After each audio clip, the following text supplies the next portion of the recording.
Assalamualaikum warahmatullahi wabarakatuh. Kawan-kawan, sahabat petani dimanapun kalian berada, semoga kita selalu diberikan kesehatan ya kawan-kawan ya.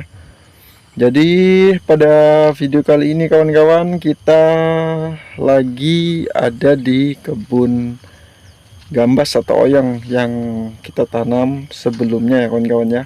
Dan pada hari ini itu usianya 30 HST kurang lebihnya kawan-kawan, sekitar 30 atau 31 hari setelah tanam. Nah jadi untuk penanamannya kemarin itu saya tanam langsung biji kawan-kawan, tanpa semai ya. Jadi kita tanam bijinya langsung ke lahan. Nah, jadi di sini kita menggunakan sistem tanpa mulsa kawan-kawan, dan juga untuk ajirnya itu satu-satu ya. Untuk per lubang tanamnya itu dua kawan-kawan. Saya isi dua. Jadi kalau misalkan nggak tumbuh satu ya masih satu gitu kawan-kawan. Nah, jadi seperti itu untuk cadangan kawan-kawan. Tapi kemarin itu kan sempat terkendala kawan-kawan. Jadi kendalanya kemarin itu nggak ada hujan kawan-kawan. Untuk pertama kali kita tanam itu keras ya tanahnya, dan belum ada hujan untuk beberapa hari, karena tipe tanah yang di tempat saya ini itu tipenya itu pasir kawan-kawan. Nah, pasir ya bukan pasir murni pasir gitu ya, tapi cepat mengeras, tapi kalau misalkan kena air cepat ini kawan-kawan, cepat hancur gitu ya. Jadi seperti itu untuk tipe tanahnya. Jadi karena panas ya dia kering, jadi untuk pertumbuhan atau benihnya itu tumbuh itu enggak serentak kawan-kawan. Jadi ya ada yang sudah berbuah, ada yang belum, ada yang masih separuh perjalanan juga gitu ada kawan-kawan. Nah jadi di sini kita akan bahas dari awal kawan-kawan ya. Dari awal kita tanam itu tanpa tanpa pupuk dasar kawan-kawan. Nah jadi untuk pertama kita akan bahas untuk pengolahan lahannya terlebih dahulu. Nah jadi untuk pengolahan lahan itu kita bajak kawan-kawan ya. Untuk pengolahan lahan kita bajak atau kita traktor ya, itu lahannya, lalu kita buat bedengan. Ini untuk ukuran bedengan ini sebenarnya saya hanya ngasal. Untuk ukuran bedengan hanya kira-kira saja kawan-kawan. Nah jadi tidak ada ukuran yang pasti ya, karena menyesuaikan karena itu tanah yang di tempat saya ini kan menurun gitu kawan-kawan, terasering gitu. Ini kan lahan untuk sawah ya, sawah irigasi, jadi lahannya itu menurun. Nah jadi di sini kita pas-paskan saja untuk satu petak atau satu petak kecil itu ya ada yang 3, ada yang 4 gitu kawan-kawan untuk bulutannya ya atau bedengannya. Nah jadi setelah kita membuat bedengan, lalu kita buat lubang kawan-kawan, karena di sini tanpa mulsa ya. Jadi kita langsung buat lubang tanam, kemudian kita isi dengan benih kawan-kawan. Nah jadi kita isi dengan benih, kemudian kita tutup. Nah di situ kita menutupnya tidak langsung menggunakan tanah ya, tapi kita menggunakan kohe dari sapi yang sudah ada campuran sekam kawan-kawan. Nah jadi di situ kita tutup menggunakan kohe dari sapi. Nah kemudian untuk pertumbuhannya itu kemarin kan sempat lambat ya, jadi hampir 1 minggu baru ada yang mulai tumbuh, ada yang belum. Jadi untuk penanaman ulang itu saya lumayan banyak kemarin, karena memang ya daya tumbuhnya itu kurang dikarenakan cuaca kawan-kawannya, karena nggak ada hujan. Pengairan pun kemarin kan saya airi, cuman karena terlalu banyak air, nah itu juga busuk di benih kawan-kawannya. Jadi untuk gambas ini awal semai itu harus memang benar-benar pas gitu ya, untuk air dan juga kelembapan dari tanahnya itu. Nah, jadi alhamdulillah sekarang sudah terlihat semuanya, hampir semuanya itu sudah tumbuh kawan-kawan ya, sudah rata. Mungkin ada satu dua yang nggak tumbuh, jadi saya hanya biarkan saja. Jadi seperti itu kawan-kawan. Untuk olahannya itu tanpa menggunakan pupuk besar, tapi kita waktu pemberian benih kita tutup menggunakan pupuk dasar atau pupuk kohe dari sapi yang sudah bercampur dengan sekam ya kawan-kawan ya. Nah, jadi seperti itu. Nah, setelah tumbuh, nah itu kita umur kisaran 11 hari itulah kawan-kawan, 11 atau 10 hari itu sudah kita lakukan pemupukan pertama. Jadi untuk pemupukan pertama karena sudah hujan ya, meskipun saat ini adalah yang bisa disebut itu musim kemarau kawan-kawan, tapi sudah banyak hujan, masih banyak hujan ya. Nah, di situ kita melakukan pemupukan tugal atau penaburan pupuk ya. Yang mana pupuk itu kita kasih urea kawan-kawan ya. Di umur 10 hari itu kita pupuk hanya menggunakan urea saja untuk pertumbuhan ya, untuk naik ke atasnya. Nah, jadi di usia 10 hari kita pemupukan menggunakan urea hanya sedikit kawan-kawan. Mungkin hanya dalam dua batang ya, atau dua dua dua tanaman itu kita kasih di tengah-tengah ya, antara gambas satu dan gambas kedua itu yang kanan kiri itu hanya kita taruh di tengah-tengahnya, itu menggunakan sekitar setengah sendok itu kawan-kawan, atau 1 sendok lah ya, itu paling banyak segitu. Itu kita kasih di tengah-tengahnya. Kemudian selang 10 hari ke depan itu baru kita lakukan pemupukan ulang lagi, sama masih tabur kawan-kawan ya.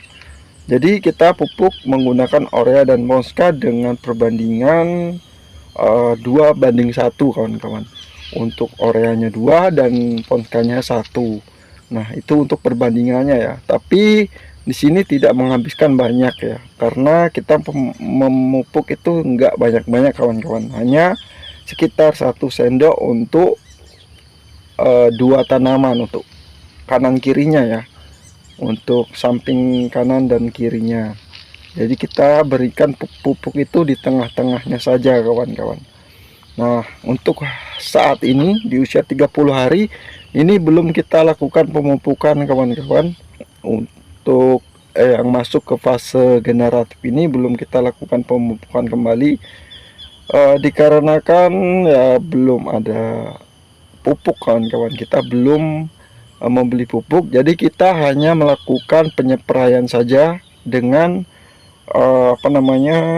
KNO3 ya, KNO3 untuk memacu pembuahan ya.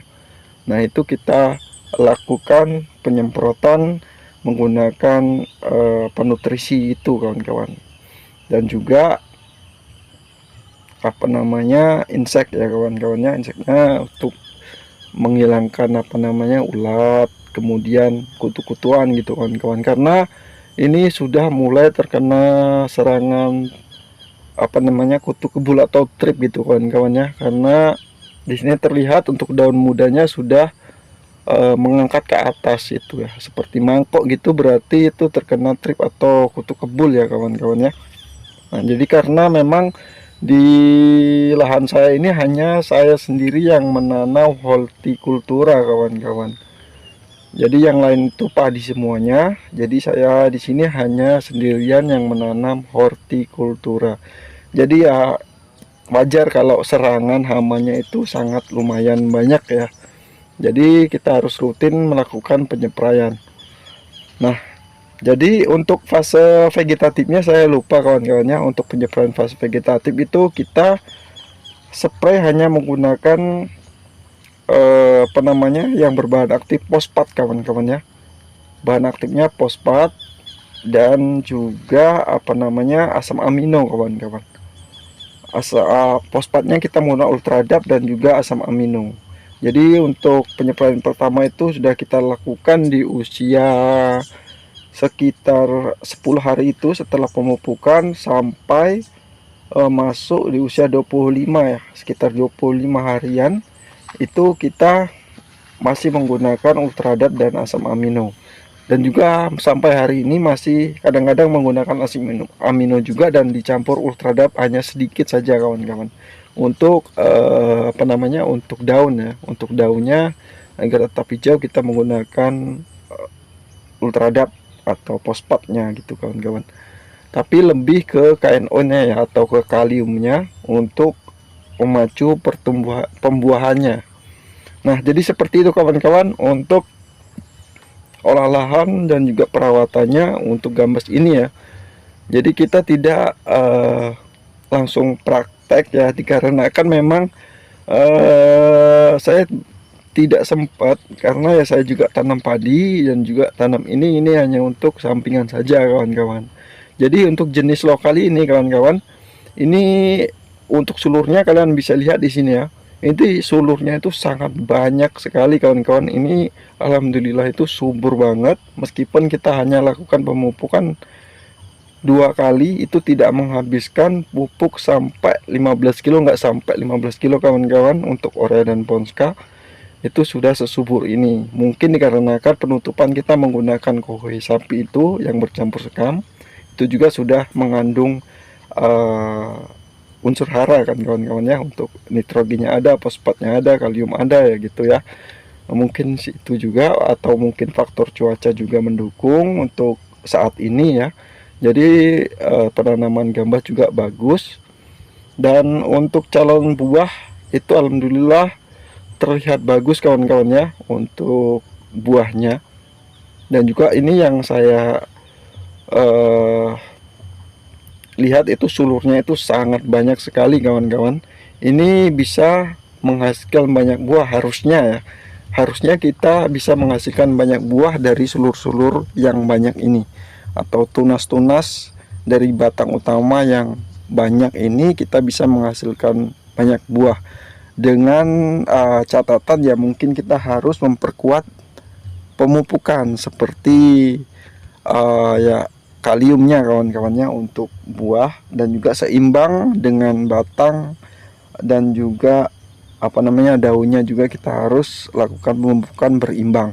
Dikarenakan gambas itu atau oyong itu kan sangat banyak mengambil pupuk kawan-kawannya, atau menyerap pupuk itu sangat banyak untuk ya kebutuhannya. Untuk buahnya juga karena sulurnya terlalu banyak, jadi kita harus melakukan pemupukan kembali nantinya ya. Mungkin karena ini sudah mulai agak sedikit hujan ya, kita mungkin bakal lakukan pengocoran mungkin ya.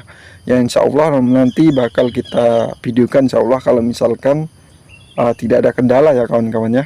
Nah jadi seperti inilah ya kondisinya untuk gambas yang kita tanam. Ini jenisnya adalah lokal.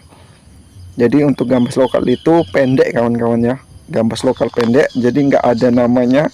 Ini sudah turun temurun dari keluarga atau daerah sekitar kami itu menanam gambas pendek atau gambas lokal yang seperti kalian teman-teman lihat ini ya.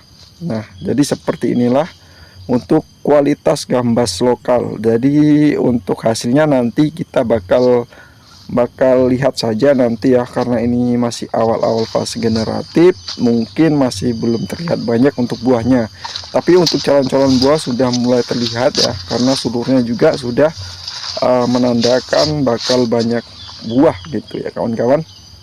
Jadi dan juga iya, ada teman kita juga yang berkomentar bahwasanya ingin apa namanya, mau pesan bibit ya. Untuk pemesanan bibit nanti kita bakal ini aja kawan-kawan, ini bakal kita infokan di kolom komentar atau di deskripsi video ya, kalau misalkan sudah siap. Karena saat ini saya belum siap ya kawan-kawan untuk melakukan penjualan benih, dikarenakan ya memang kalau kita mau jual kan harus siapkan toko gitu kawan ya, online ya. Jadi kita belum siapkan itu. Jadi ya nanti kita bakal coba siapkan. Kalau memang sudah siap nanti bakal saya cantumkan di kolom komentar video yang sudah mungkin nanti kita upload, atau di deskripsi video kawan-kawan ya. atau di video pendek kita bakal kita informasikan nantinya. Jadi seperti itu kawan-kawan, seperti inilah untuk gambas lokal yang kita tanam dengan usia 30 HST setelah tanam kawan-kawan ya. Jadi kalau misalkan kalian tertarik untuk tanam benih ini, ya kalian bisa komentar saja. Nanti semakin banyak komentar, nanti saya juga semakin cepat untuk membuat tokonya kawan-kawan ya, toko online-nya, online shopnya. Nanti kita bakal jual ya untuk benih lokal dari gambas atau oyang ini. Jadi seperti itulah kawan-kawan untuk videonya, semoga bermanfaat. Wassalamualaikum warahmatullahi wabarakatuh.